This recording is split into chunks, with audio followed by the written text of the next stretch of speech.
শুধুমাত্র 15,000-এর আইকিউ এবং Xiaomi-কে খেয়ে দেওয়ার জন্য Realme তাদের Neo 7X-কে লঞ্চ করে দিয়েছে। গাইস, এই ফোনটা Redmi Note 14 Pro Plus-কেও বিট করতে পারে পারফরমেন্স সেকশনে। তার পাশাপাশি এখানে পাওয়া যাবে সর্বোচ্চ 24GB RAM ইউজ করার মতো সুবিধা এবং AMOLED প্যানেলের মাখনের মতো display. So hey guys, Shanto here Realme Neo 7X-এর পুরো ডিটেলস জানাচ্ছি, আর বাংলাদেশ সহ ইন্ডিয়ান মার্কেটে কেমন প্রাইসে এটা মার্কেট কাঁপাবে সবকিছু সম্পর্কে জানতে লাইক সাবস্ক্রাইব করে দেখতেই থাকুন।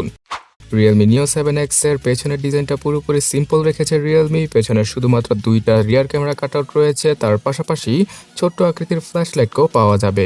এখানে 50 মেগাপিক্সেলের ক্যামেরা সেটআপকে আমরা পেছনে পেয়ে যাব, আর পুরো ব্যাক প্যানেলে একটা সাইবার টাইপের টেক্সচারকে দেওয়ার চেষ্টা করেছে তারা, যেটার মাধ্যমে কিছুটা হলেও গেমিং ভাইবটা আসে। তো এইরকম ডিজাইন আপনাদের কাছে কেমন লাগে অবশ্যই কমেন্টে লিখে জানান। পুরোপুরি প্লাস্টিক বিল্ডের Realme Neo 7X এর বক্সের সাথে পাওয়া যাবে 45 ওয়াটের charging brick, USB Type-C data cable, SIM ejector tool সহ সেই আগের মতোই একটা টিপু কেসকে ফ্রিতে দিয়ে দিবে Realme। এছাড়া এই ফোনটার ফ্রন্টে রয়েছে 6.67 ইঞ্চি সাইজের একটি AMOLED প্যানেলের ডিসপ্লে।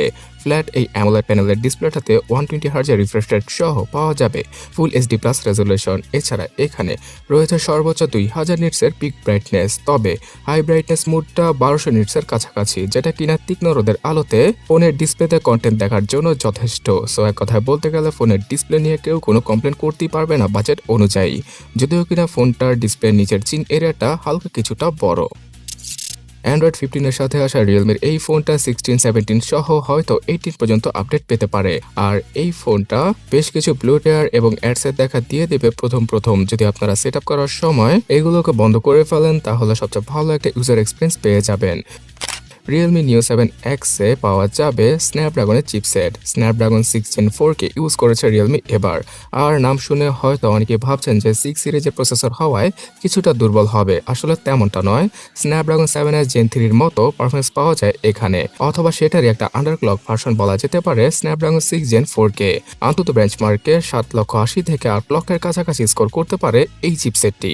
সো আপনি হয়তো বুঝতেই পারছেন যে Redmi Note 14 Pro অথবা Realme 14 Pro Plus স্মার্টফোনটার মতোই পারফরমেন্স পাওয়া যাবে এখানে। সো কম বাজেটের মধ্যে হাই পারফরমেন্স নিয়েই Realme Neo 7X-কে নিয়ে এসেছে Realme, আর এই চিপসেটটার জন্যই 60 FPS PUBG আরামসে খেলা পসিবল।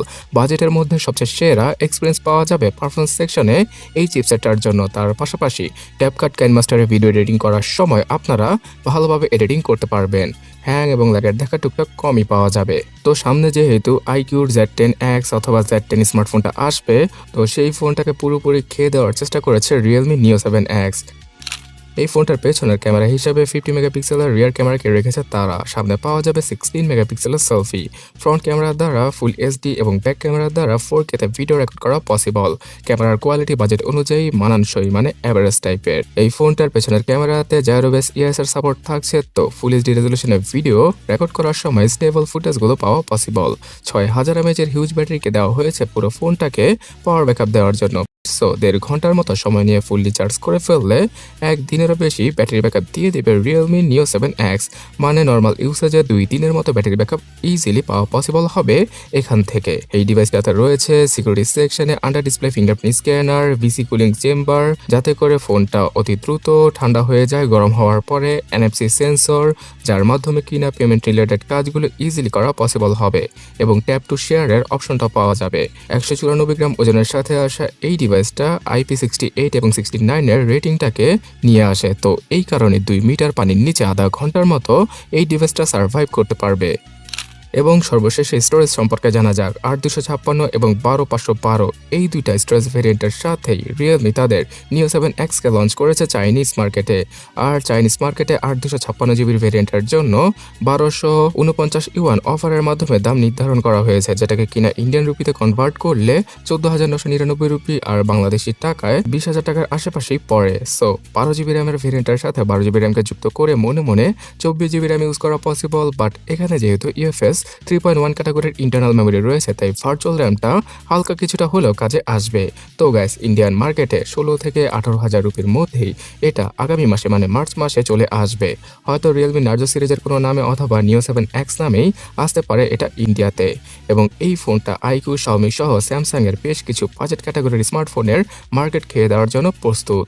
তাছাড়া বাংলাদেশের মার্কেটে আমরা 20 থেকে 25 অথবা সর্বোচ্চ 28,000 টাকায় এটার 8 জিবি এবং 12 জিবি র্যামের ভেরিয়েন্টটাকে ইজিলি পেয়ে যাব এপ্রিল মাস থেকে।